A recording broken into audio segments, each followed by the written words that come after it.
Ang tiwala ng foreign investors sa patuloy na pag-arangkada ng ating ekonomiya. Ayon sa Philippine Zone Economic Authority, lalo pang dumadami ang mga banyagang nais mamuhunan sa ating bansa. Para sa detalye, balitaan mo kami Dennis Cortez.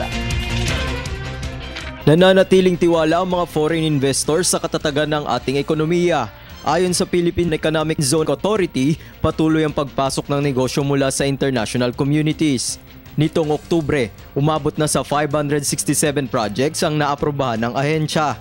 Halos katumbas ito ng mahigit 150 bilyong pisong investments at mas mataas ng 38.5% kung ikukumpara noong nakaraang taon. Ayon sa PEZA, asahan na mas dadami pa ang pagpasok ng investments hanggang sa mga susunod na taon.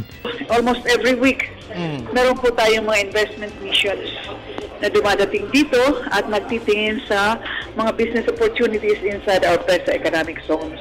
Paliwanag ng PEZA, mas nagiging kaaya-aya sa paningin ng mga negosyante ang pamumuhunan sa bansa dahil sa sunod-sunod na investment kukuha natin sa mga international credit rating agencies. Malaking bagay yung investment grade upgrades natin sa apat na sovereign investment rating agencies.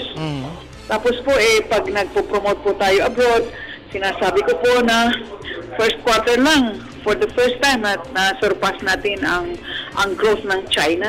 Opo. So, and this is continuing. Nitong Setyembre pa lang, 1 milyong trabaho na ang nagbukas sa mga economic zones dahil sa mga proyekto at negosyo. Tiwala ang PEZA na mas lalawak pa ang operasyon ng mga negosyo dahil sa pagbuti ng mga economic indicators at reformang ipinatutupad ng kasalukuyang administrasyon. About 50 to 60% ng investments sa loob na economic zone are reinvestments or expansions ng mga kompanyas na nandito na sa loob ng PEZA kasi natutunan sila sa pamamaraan na walang korupsyon. Para sa Telebisyon ng Bayan, Dennis Cortez.